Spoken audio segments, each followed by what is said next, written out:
All right, greetings.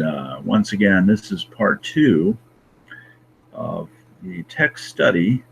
We're working through Gordon West's manual, technician manual, class manual. The technician class ham radio license. I'm Jim, AG6IF in Southern California. Working our way through the material here. All right, so let's get started. Next section we're going to talk about begins on page 63 of Gordon West's Technician Manual. Frequencies. So the abbreviation RF, radio frequency, what does it refer to? It refers to signals of all types. Okay. Radio frequencies. All right. When you push the transmit button on your radio, you're generating a radio frequency. T3A07, what type of wave carries radio signals between transmitter and receiver? And the wave is electromagnetic. It has electrical components and it has magnetic components. Electromagnetic. It has electrical and magnetic fields. They are at right angles to each other. There's a nice graphic on page number 63. And if you have Gordon's manual, check out page 63. We're on page 64. Two components of the radio wave, electric and magnetic field. There's more than one question about this, so you're likely to get a question related to that. So, electrical and magnetic field. All right, the test consists of 35 questions. They're going to be drawn from a pool of questions, much larger. And so you're likely to get one of those. Okay, the velocity of a radio wave as it flies through space is the speed of light, 300 million meters per second. That's an important number to remember. 300 million meters per second. Speed of light. Okay, the approximate velocity of a radio wave travels through space, 300 million meters per second. There's more than one question about this answer, so keep that in mind. That's going to be the basis for our solver, 300 flying monkeys here, as we convert between radio wave frequency and the length of them, known as meters. It's in meters. We'll talk about that later, much more about that later. All right. B11, 300 million meters per second. Once again, there's a number of questions about this. Okay. What term describes the number of times per second an alternating current reverses direction? All right, the answer is frequency. The waveform is in the shape of a sine wave. It has a frequency, which means it's going back and forth a certain number of times per second, and that's hertz. The abbreviation is hertz. Audio frequencies, you might recall 20 to 20,000 hertz if you're looking at the specs on a stereo. In radio frequencies, it's usually in millions of hertz, and we call that megahertz. MHz is the abbreviation. Megahertz. Okay, so that is the frequency. All right, B07, we are on top page 65. If a frequency readout calibrated in megahertz shows a reading of 3.525, what is that in kilohertz? So just like megabytes and kilobytes in a PC, we have megahertz and kilohertz in radio frequency. 3.525 is the same as 3,525 kilohertz. 3 places. Okay, what is the name for the distance a radio wave travels during one complete cycle? Okay, now that is the wavelength. One complete cycle, it's going at 300 million meters per second. It's moving at whatever its frequency is. It will have a wavelength. Faster frequencies have a shorter wavelength, like a guitar string. When it's shorter, is higher frequency. That's Bobcat here saying hello. All right. So wavelength. We move between frequency and wavelength quite easily with our solver 300 FM. We'll get into that.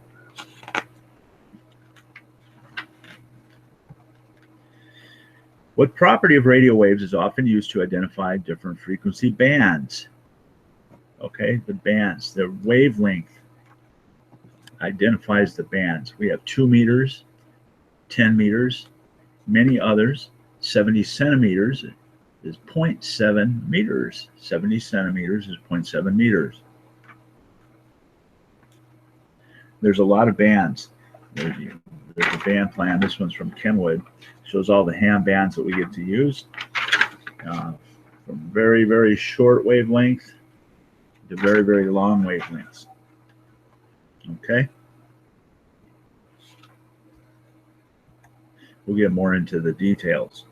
How does the wavelength of a radio wave relate to its frequency? Mentioned a minute ago. Faster frequency is a shorter wavelength. It's only moving at 300 million meters per second. So if the frequency is faster, the time is shorter, so the wavelength is shorter. Okay?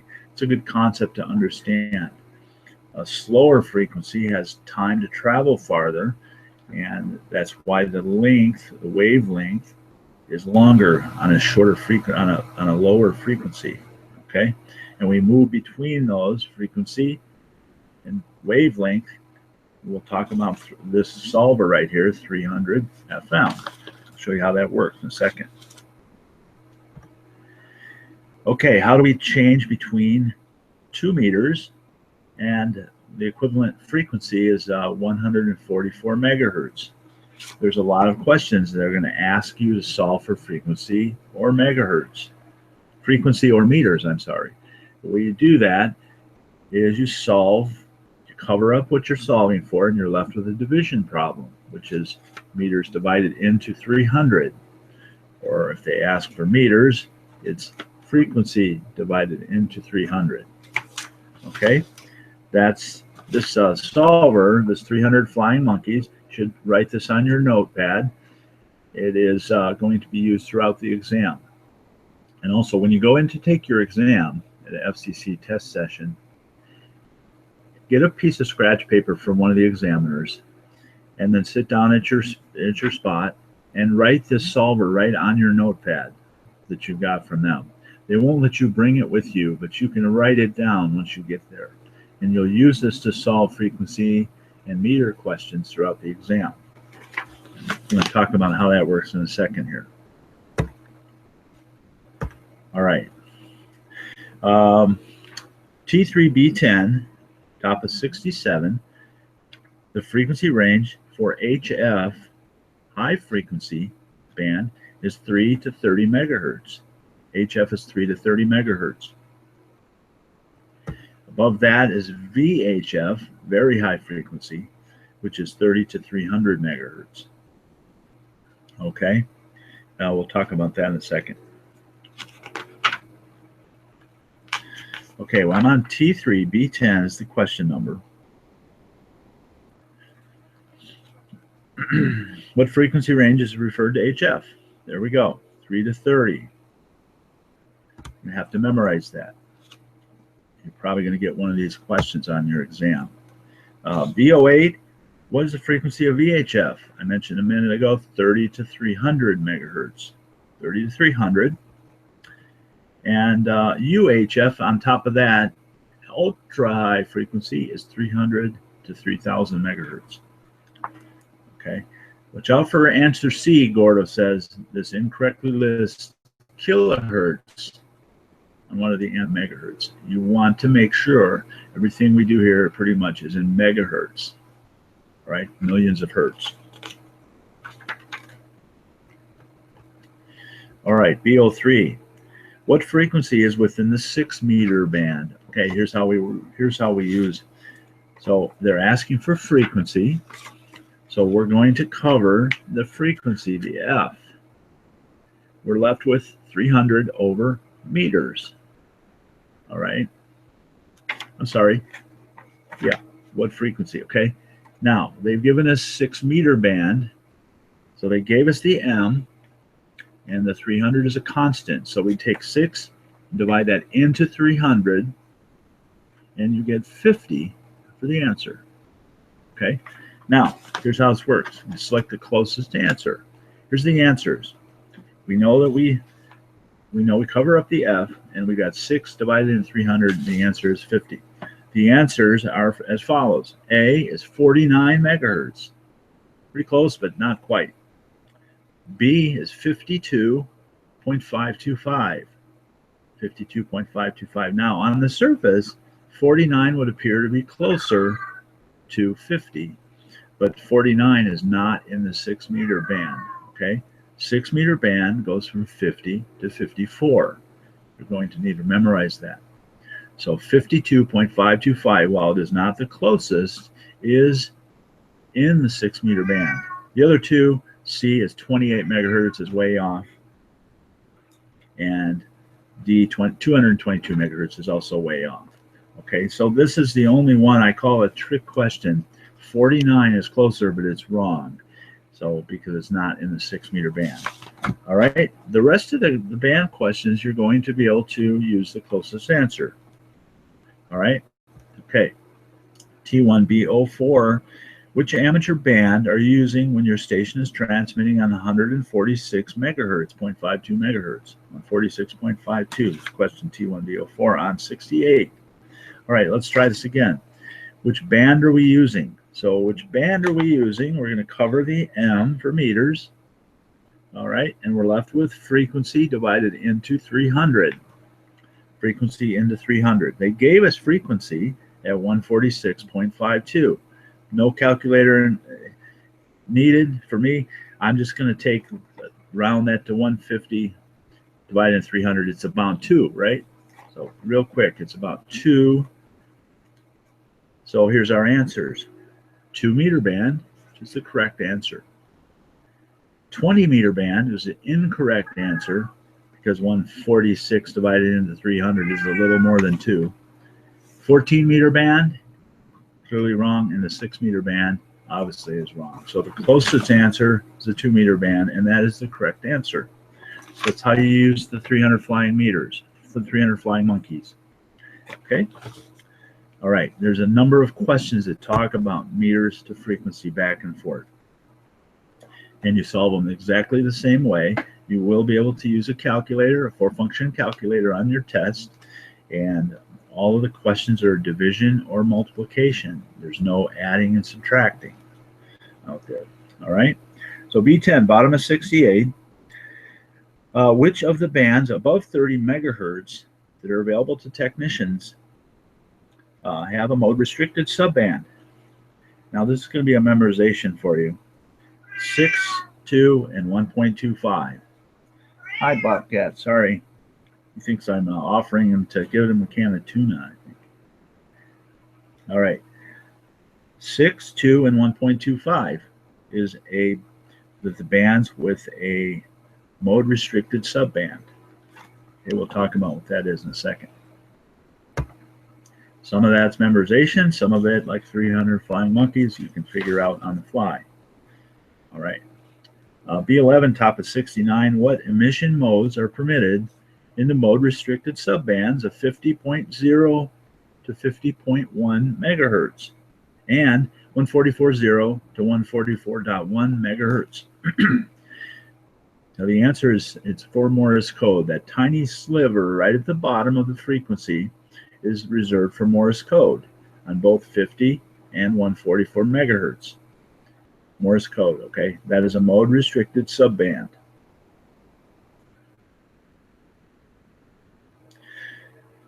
Amateur bands, what amateur band are you using if you're transmitting on 223.5?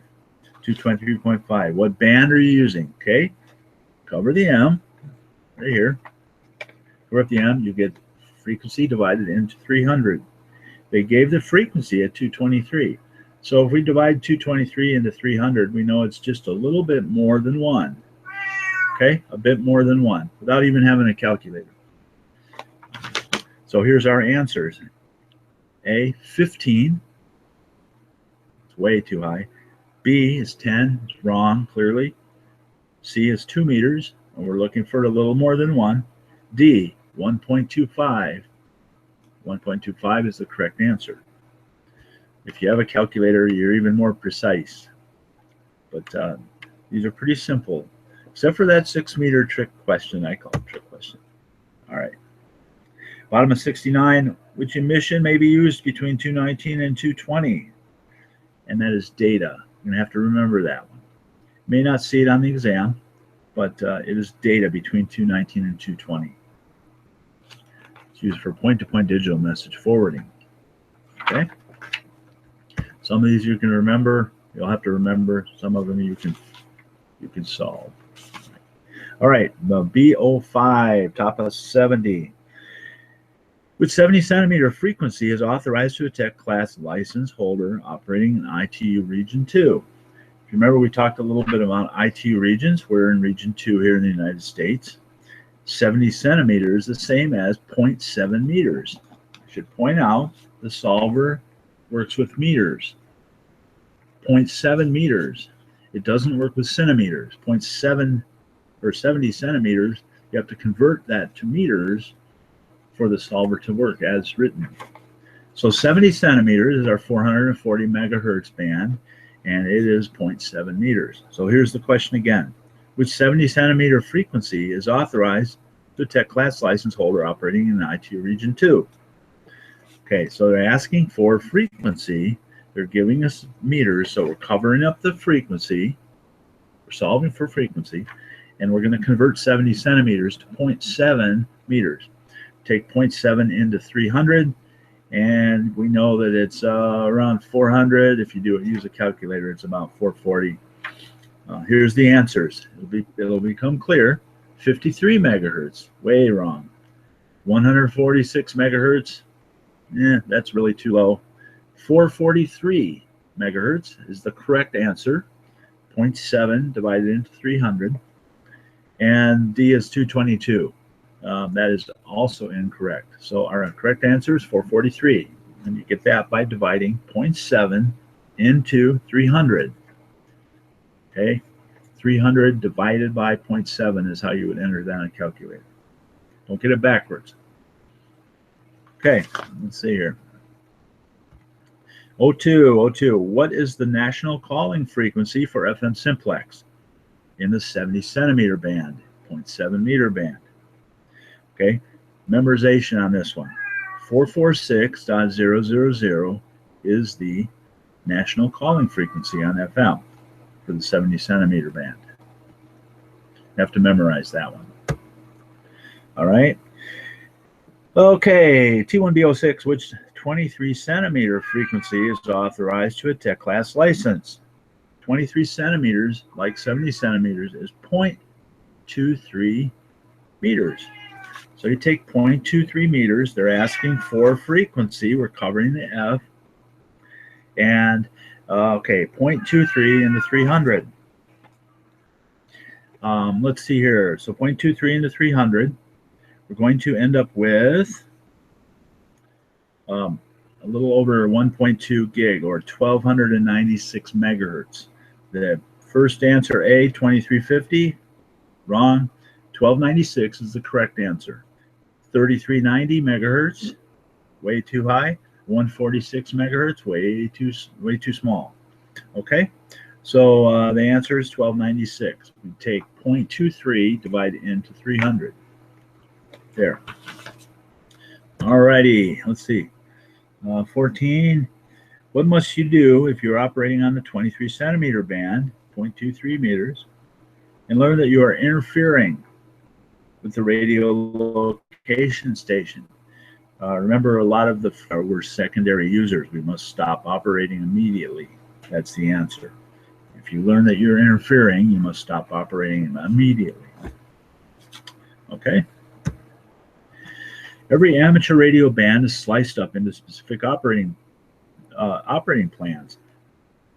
What is a band plan, and beyond the privileges established by the FCC? A band plan is, like this, a voluntary guideline for using different modes or activities within an amateur band. Voluntary guideline. Voluntary, but you still want to follow it. And you can get a variety of band plans. This is from Kenwood. ICOM makes a nice one. There's a few others out there. ARL makes one. And they all have slightly different information on them. They're pretty good. This one's kind of pleasant to look at. Now, I have all three of them here. You can download and print those out. So band plans, voluntary band plan. All right, 08. Which of the following is a result of the fact that amateur service is secondary in some portions of the 70 centimeter or 0.7 meter band? Okay, which of the following is the result of? Okay, so the answer: U.S. amateurs may find non-amateur stations in the bands. We must avoid interfering with them. So we cannot interfere with the primary users of the bands. Okay, you're going to see some questions about that. It's always the same. We cannot interfere. Stop operating or move, change our frequency. All right, 09. Why should you not set your transmit frequency exactly on the edge of the band? Not on the edge of the band. Don't operate on the edge of the band. In this case, all these choices are correct. Now I'll read them off. To allow for a calibration error of your radio or your transmitter frequency display. So the modulation sidebands do not extend beyond the band edge, and to allow the transmitter frequency drift. So don't operate right directly on the bands because of all those reasons. You don't want your signal to be outside the ham bands, and you could be in violation of the rules. Part 97, right? All right. That is the frequency section. Let's see here. Alt F4. And the next section we're going to look at is, it's called Your First Radio. How about that? Okay, so we are in part 2 of the review of the Gordon West Technician Class Manual. I teach this class in a variety of places, myself and some friends. And we're working through the manual just in kind of in a verbal fashion here. So this section is called Your First Radio. It is on page 73 of Gordon West's manual here. Okay, this is some fun stuff. The question is, what is meant by the term PTT? PTT is push to talk. Push to talk, the transmitter comes on, you release to listen. These radios, this is a little Bofang UV3, tiny little thing. It's got a push to talk. Most of them do, up right in the corner, usually on the on this side of the radio, generally. And some radios even have 2 of them for the 2 bands that they might operate on. Okay, PTT, push to talk. That should be a simple one. B04, we're on the bottom of page 73. Question is, what is a way to enable quick access to favored frequency on your transceiver? And that is to put the frequency in a memory channel. The frequency can be dialed in and then stored in a memory, 1, 2, 3, 4, so on. You can recall it quite easily then. Okay, store the frequency in a memory channel. Top of 74, what is the disadvantage of a rubber duck? Disadvantage of a rubber duck antenna, that's what this is basically it does not transmit or receive as effectively as a full-sized antenna. Rubber ducks are generally pretty poor, and they can be increased. The performance can be increased with an add-on replacement. They come off like so, and the new ones that you buy aftermarket, quite a bit better, generally speaking. Rubber ducks. All right, let's take a look here. What's next? What's a good reason not to use rubber duck antenna inside your car? Well, your car kind of blocks the signal. The answer is signals can be significantly weaker than when it's outside the vehicle. So much better to put an antenna outside your vehicle, a little mag mount. If you do a temporary install, run the coax on in. You can buy an adapter. Let's see if I have one here. Basically, an adapter that plugs in the top of the radio, and then the coax can plug onto that. And that gets the antenna outside the car where it can do a lot more. It's much more effective. Okay. It might, if the repeater is close by, the rubber duck inside the car might work, but it's probably going to give you trouble otherwise. All right, A07, if you attempt to transmit with a rubber duck inside your vehicle, what is a good reason not to use rubber duck inside the vehicle? significantly weaker. You might see that question. All right, A10, what device increases low power output from a handheld transceiver? You can buy a power amplifier, a radio frequency power amplifier, and hook a cable to where your antenna disconnects from your HT, your handy-talkie, to the power amplifier, and then the cable out to your antenna outside the car, hopefully. That improves your performance greatly. Okay, RF power amplifier. Which type of modulation is most commonly used for VHF and UHF voice repeaters? Commonly used, FM, frequency modulation, FM.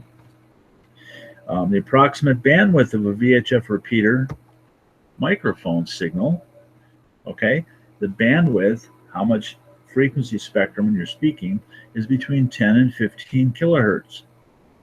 10 and 15 kilohertz. You're going to have to memorize that one. Okay. What determines the amount of deviation of an FM as opposed to a PM signal, FM signal? So the answer is the amplitude of the modulating signal. If you're shouting into the microphone, your bandwidth is going to be wider than if you're very, very quiet into the microphone, a lot more distance. Okay, so higher modulation makes for more bandwidth. Does that make sense? Okay, let's see here. What happens when the deviation of an FM transmitter is increased? When the deviation is increased, your bandwidth is increased. The signal occupies more bandwidth is the answer. If you're shouting into the microphone, someone might tell you you're over deviating.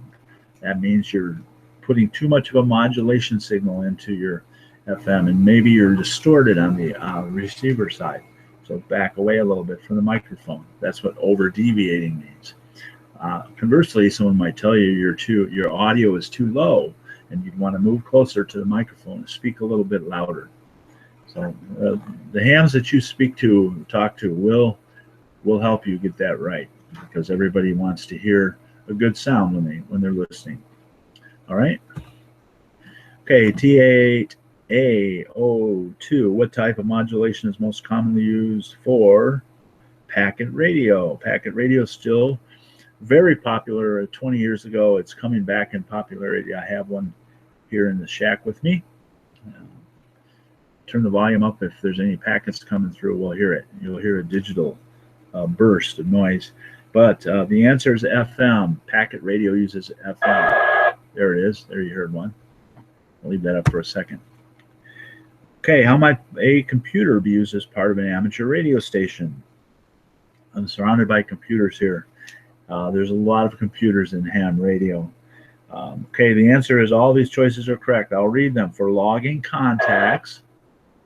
Okay, for logging contacts. For sending or receiving Morse code, CW. You can get FL Digi, and you can type in some text and hit enter, and you can get that to send Morse code for you. And it works pretty good. It'll also decode Morse code. If you can listen to Morse code and hear and decode it, and certainly it's good to learn it if you want to, but you don't have to nowadays for your license. There's a lot of Morse code out there today still. C, for generating and decoding digital signals. Radio, like PSK31, like RTTY, APRS, they're all digital modes, and the computers used to send and receive the digital signals and decode them. So the answer to this question is all of the choices are correct. How might a computer be used as part of an amateur radio station? All these choices are correct. All right, lots of computers in ham radio. All right, that section, we're at the end of that section. Well, let's see what we got next here.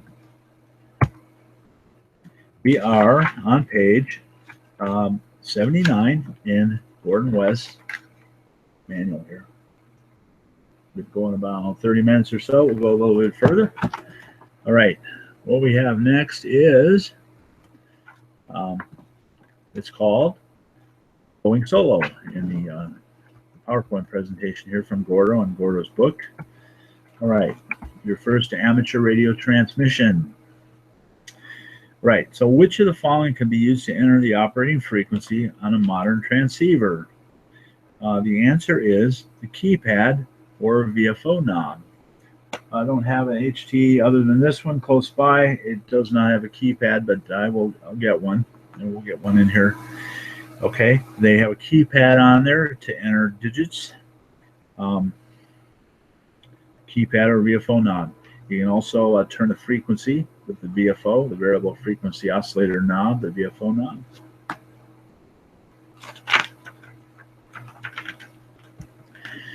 All right, most new tech class hams start with a dual band handheld.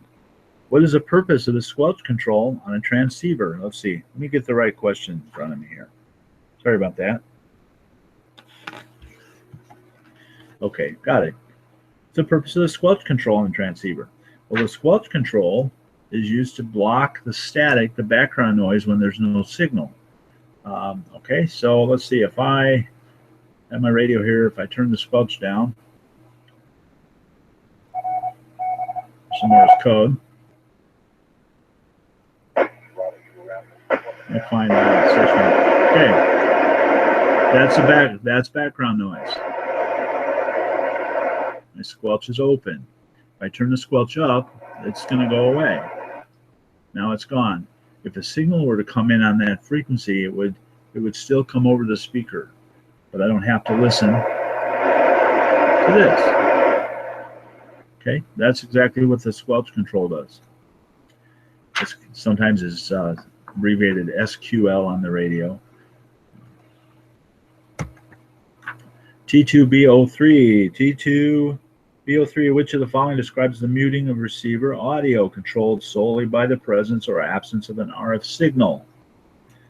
We just talked about it. Carrier squelch.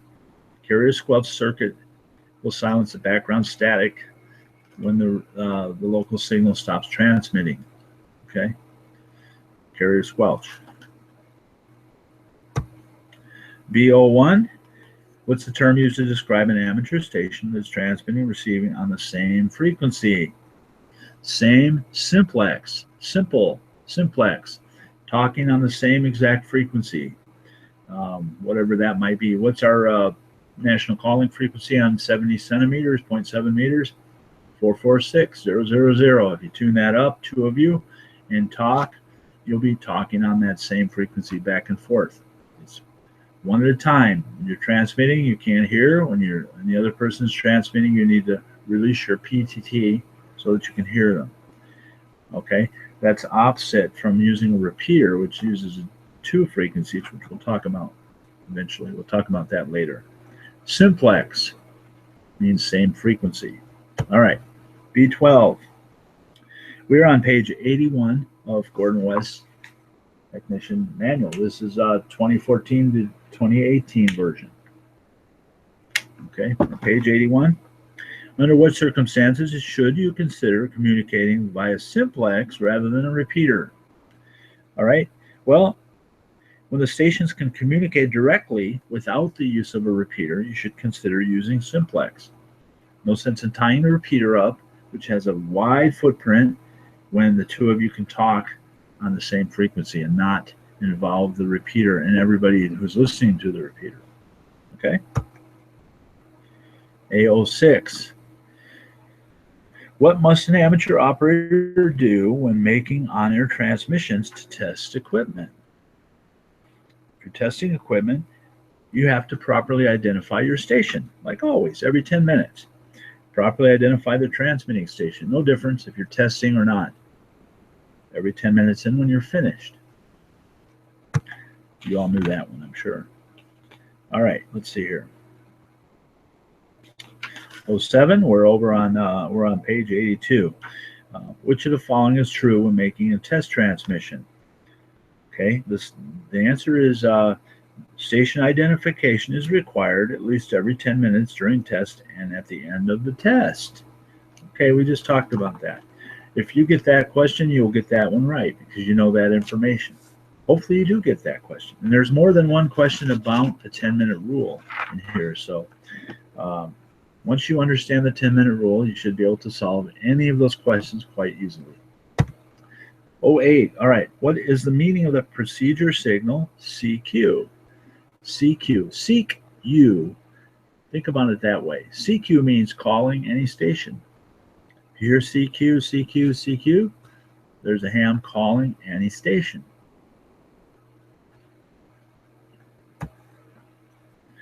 12, A12, which of the following is a guideline to use when choosing an operating frequency for calling CQ? Answer, all the choices are correct. They are, listen first. Always listen first. Make sure that somebody isn't already talking. Ask if the frequency is in use. Maybe two people have been talking. One of them said, hold on, my phone's ringing or whatever. And you come in and start talking. That would be impolite.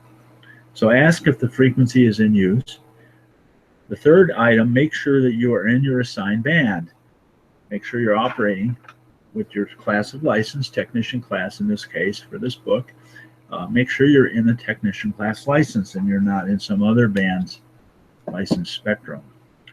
That would be a violation. So those three things: listen, ask if the frequency is in use, and make sure you're operating where you think you should be. All right, all the above. That's the answer.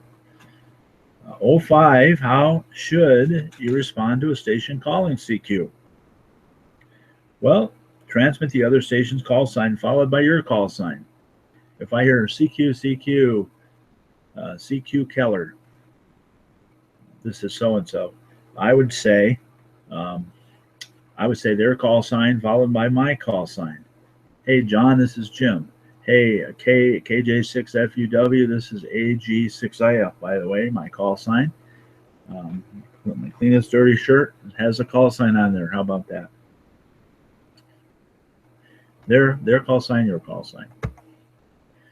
04, what is an appropriate way to call another station on a repeater?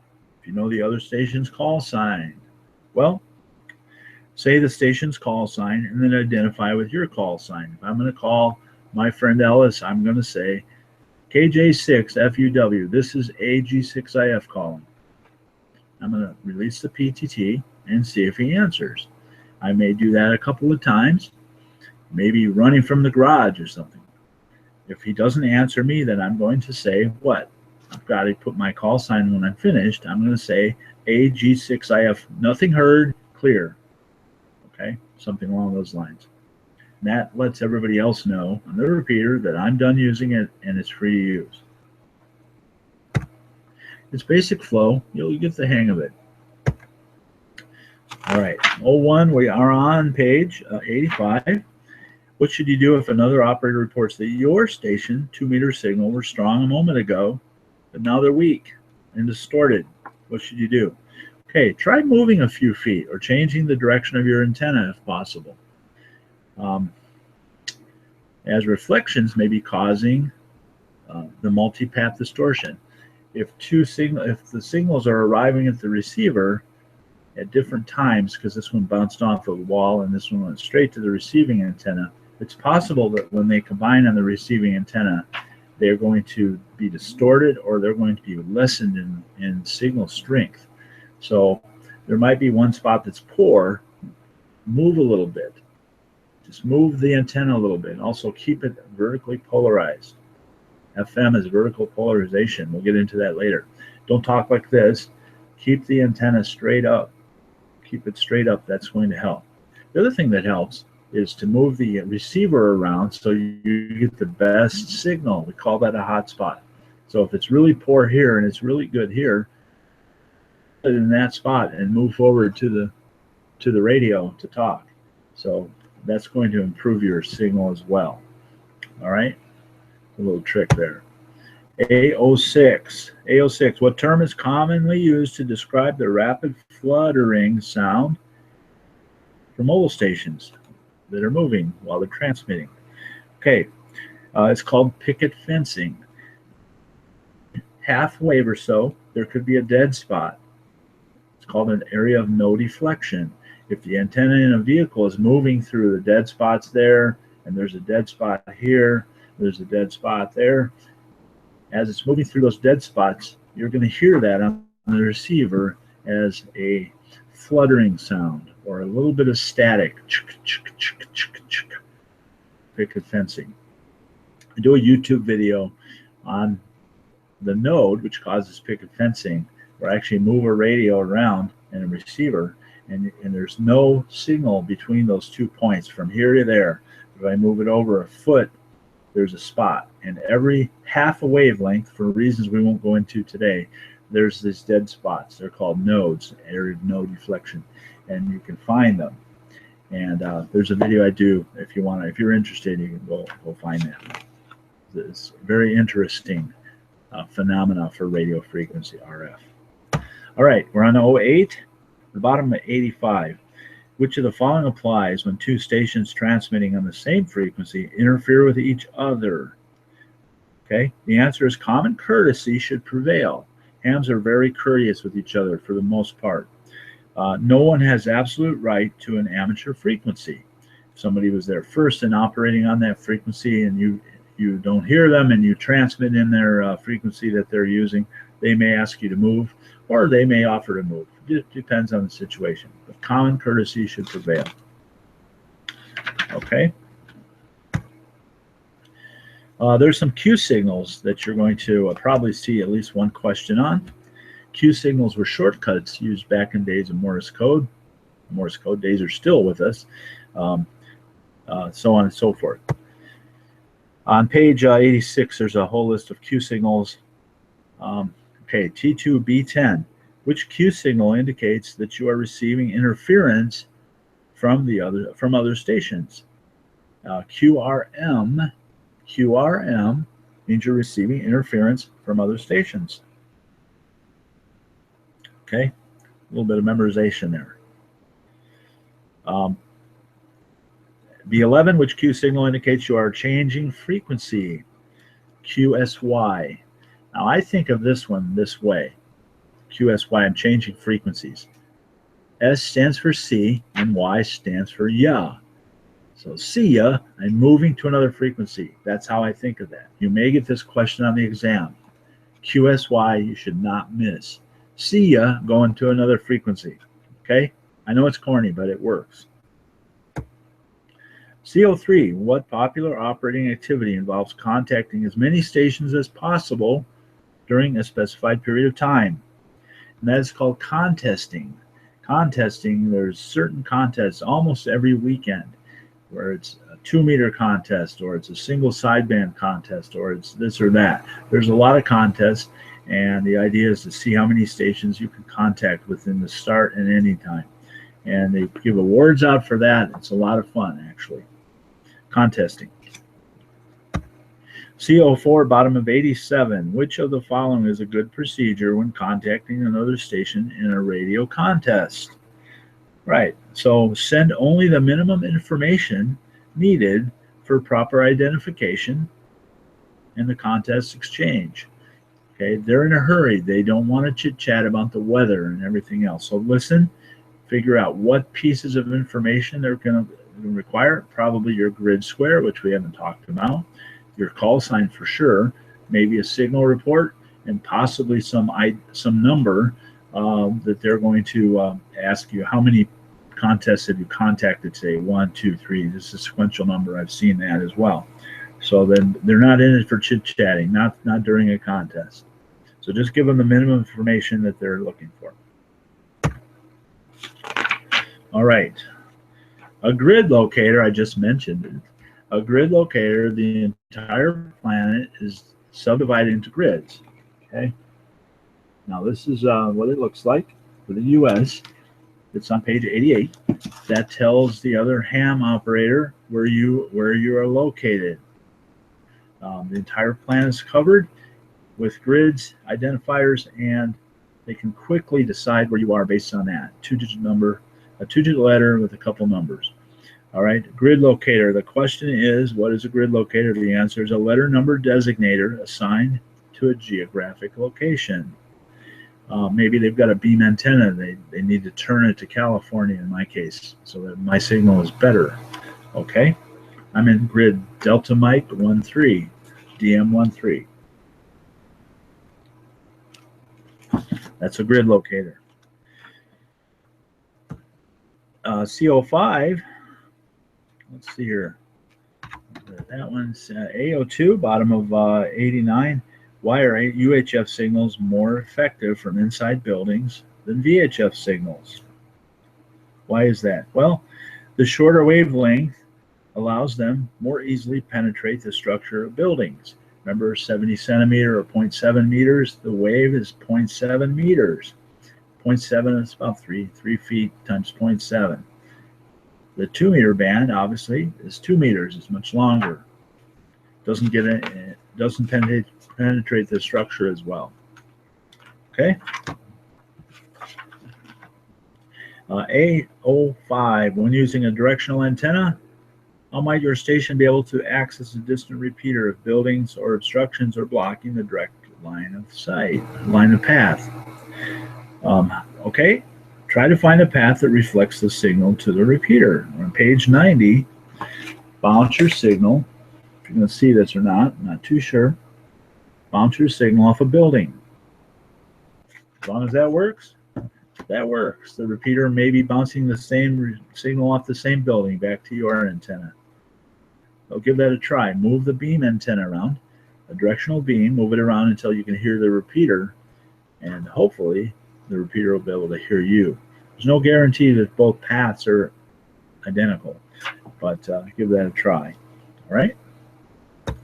Okay, that section is complete. Let's see how we're doing here. We're on page 91 of the Gordo West manual. Just kind of working through the questions here and see how we're doing. If this is a good format, some student touch-up or others that might be benefit from it. This section is repeaters. All right, we're gonna see if we can get through this section here. What type of amateur station simultaneously retransmits the signal of another amateur station on a different channel? Okay, and the answer is, you guessed it, repeaters. A repeater takes, usually sitting on a high location, it takes an input signal and retransmits it out on a different frequency to a wide range area. With your rubber duck, you may have 5 or 10 miles of coverage trying to talk duck to duck to people standing on the ground. But talking to a repeater on a mountaintop, that repeater is going to have hundreds of miles of coverage. So that is what a lot of FM HTs, like this little one, I can talk with this radio between Bakersfield and the Mexican border in Los Angeles and Palm Springs with this little radio for my front yard when I'm on one of the high level repeaters here in California. That is powerful stuff. Okay. So there's some questions around repeaters that we're going to talk about. T1D07 on page 92. What type of amateur station can automatically retransmit signals of other amateur stations? Probably guessed that one. Okay, the auxiliary, repeater, or space stations. There are satellites in space that can retransmit your signal also. Auxiliary, repeater, or space stations is the answer. Which of the following describe the common meaning of the term repeater offset? Okay, the repeater offset, the difference between the repeater's transmit and receive frequencies. There's two frequencies. There's the frequency it's listening to you on, that you're going in on, and then see that its output is on, that everybody is listening to. Two separate frequencies. Okay, in the 2 meter band, the offset, the difference between those two frequencies is typically 600 kilohertz, or what's that in megahertz? 0.6 megahertz. In the 70 centimeter band, 0.7 meters, the offset is typically 5 megahertz. 5 megahertz separate the input and the output frequency. All right? And you'll have to remember those. 0.6 and 5. Or 600K and 5 megahertz.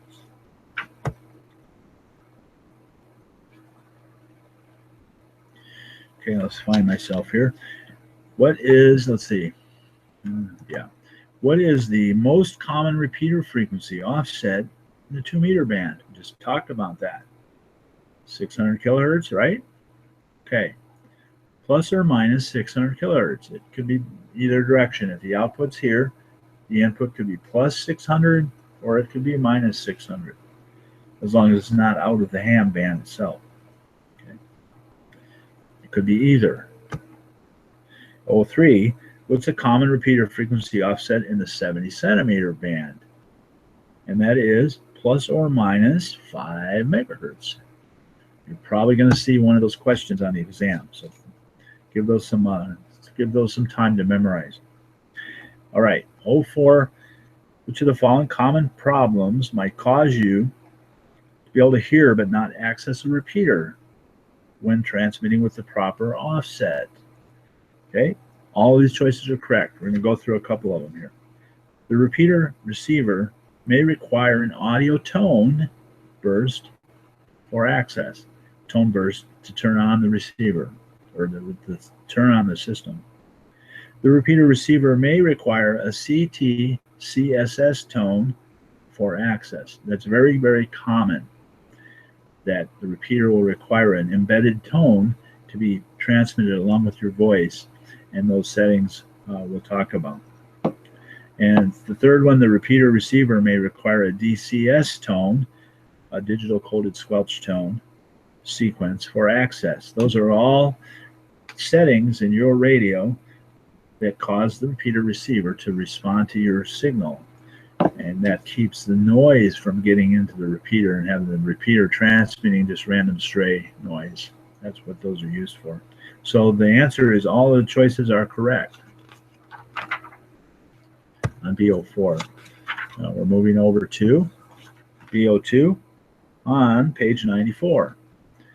What is the term used to describe the use of the sub-audible tone transmitted with normal voice audio to open up the squelch of a receiver? The sub-audible tone. We just talked about CT CSS, continuous tone coded squelch system, maybe. CT CSS. It's a series of numbers. They're standardized, and they'll be in the menus when you program your radio. In the repeater book, it will show you the repeater's output frequency, the shift, and the offset, 600 or 5 megahertz, or it might be a non-standard one. Okay. It will also show you the PL tone, commonly called CTSS. PL is very commonly used, a tone, a number that has to be put in the radio as well. If all these things are in there and the repeater shift direction goes the right way and the tone is correct, when you key up, if the receiver on the repeater can hear your signal, it will retransmit your audio out to the group. All right. Okay, let's see here. Some common CTSS tones. You don't need to know these. 71.9, 100, 143.3, 177.3. They will all be in the menu when you go to program your radio. All right, what brief statement is often transmitted in place of CQ to indicate that you are listening to a repeater? Answer is your call sign. If I turn my radio on the repeater and I throw out my call sign, someone may want to talk to me. They'll go ahead and call me. They know I'm there and listening. Okay? You don't have to say CQ. In fact, you generally don't say CQ on a repeater. You just put your call sign out. No one answers you, then listen for a while, or make a call to someone you know, or put your call sign out 5 or 10 minutes later to keep reminding people that you're there. All right, let's see here. 08, T1A, 08, we're on page 95. Which of the following entitled entities recommends transmit receive channels and other parameters for auxiliary and repeater stations? Which of the following entities? Okay, the frequency coordinator recommends transmit receive channels. The frequency coordinator. It's a huge job. It's made up of volunteers who try to put together the frequencies for an area so that the repeaters don't conflict with each other. The frequencies are reused throughout the United States, and generally the footprint of the repeater is set in such a way through physics, if nothing else, that you can repeat the frequencies across the U.S. without interfering. Who selects the frequency coordinators? All right, well, let's see here. Frequency coordinators are fellow hams in the local or regional area, voted into their positions by fellow hams or active repeater station owners. So they do have a group. There's multiple groups in Southern California here, and they try to coordinate the different repeater frequencies, and it's a thankless job, and I appreciate their service. There's a lot of repeaters here. There's a lot of people here. In some parts of the country, it might not be quite so difficult to coordinate all of those demands, but frequency coordinator. All right. 05. Okay. What method of call sign identification is required for a station transmitting microphone signals? Phone signal or microphone signal is the same thing. You might see the word phone. It stands for microphone. One of these guys here. Okay. So what method of call sign identification? Answer is send the call sign using CW or phone emission. What method of call sign identification is required for a station transmitting phone signals? Send the call sign using CW or phone emissions. Some repeaters send Morse code. Some play a recording that says their call sign and the name of the repeater and interchangeably. Must stay below 20 words per minute. You don't need to know that for the test, but keep it slow so everybody can understand it. The new ones, the new Morse code ones. Anyway, okay, let's see here. Where are we? We're done with the repeaters. Hopefully some of that made some sense. And the next section, let's see here. We'll see if we can go one more section here on this part 2 as repeaters. Okay, we're looking at emergency section 99 in the book. We're not halfway through it yet, but we're getting close here.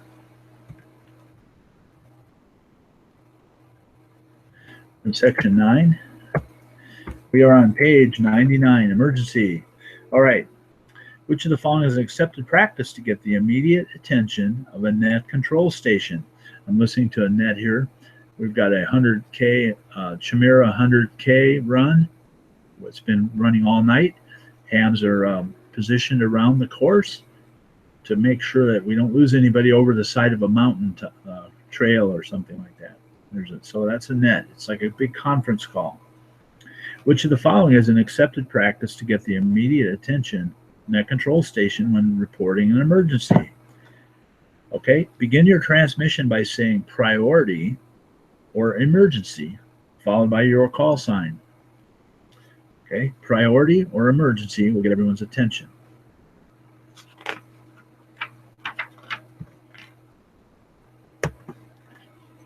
T2C07, we're on page 100. Which of the following is an accepted practice for an amateur operator who has checked into an emergency traffic net?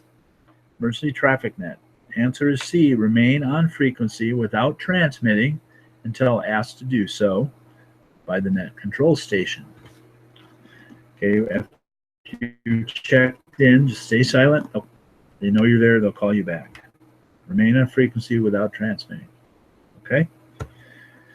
CO1, when do the FCC rules not apply to the operator of an amateur station?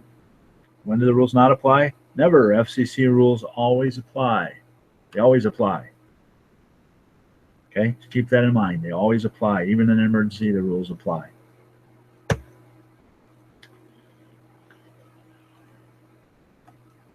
CO5, RACES, R-A-C-E-S, stands for Radio Amateur Civil Emergency Service. Which of the following describes a Radio Amateur Civil Emergency Service? What describes the organization? All of the above. A radio service using amateur frequencies for amateur management, emergency management, or civil defense communications. That's the first one. A radio service using amateur stations or emergency management or civil defense communications. Second one, an emergency service using amateur operators certified by the Civil Defense Organization as being enrolled in that organization. So you have to sign up and enroll in RACES. Okay, so that is that CO5, all of the above. It's a good group. C12, what is the Amateur Radio Emergency Services? ARES, A-R-E-S. What is that? Licensed amateurs who have voluntarily registered their qualifications and equipment for communications duty in the public service. Okay, that's a group you can join, ARES, and there's a lot of ways to donate your time in amateur radio.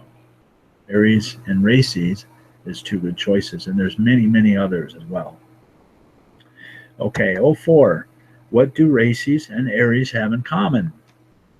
Answer, both organizations may provide communications during emergencies. Okay, they both may provide communications during emergencies. CO9. Are amateur station control operators ever permitted to operate outside of the frequency privileges of their license class? What do you think? Okay, yes, but only if necessary in situations involving the immediate safety of human life or protection of property. They may operate outside of their license class to protect human life or property. All right. So back to that other question, when do you need to follow the rules, or when you don't need to follow the rules? And the answer was never.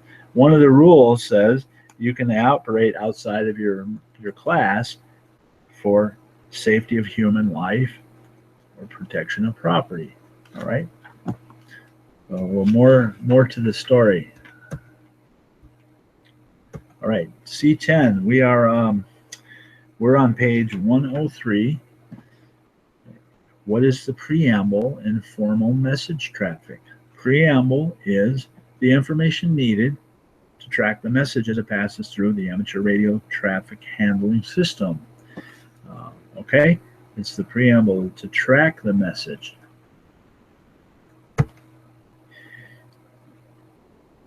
Which of the following is a characteristic of good emergency traffic handling? Passing messages exactly as received. Exactly as received. Don't make any changes. Page 104.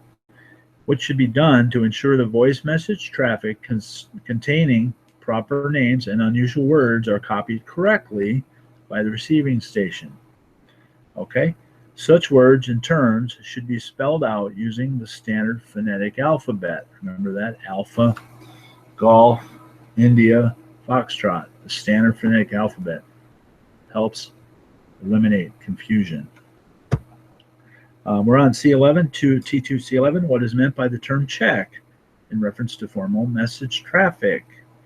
Check is check of the count of number of words or word equivalents in the text portion of the message. So you can make sure that all of the words got to the destination if the check number is the same. All right, that's the emergency section.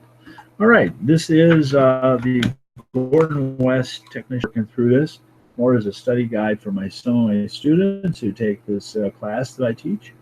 And this is a great textbook. And this is part 2. We will continue through this book in part 3, upcoming part 3. And I appreciate you listening. This is Jim, a G6IF in Southern California. So I hope you have a great Sunday. This is Sunday, November 13th, once again. So thanks for listening. 7-3.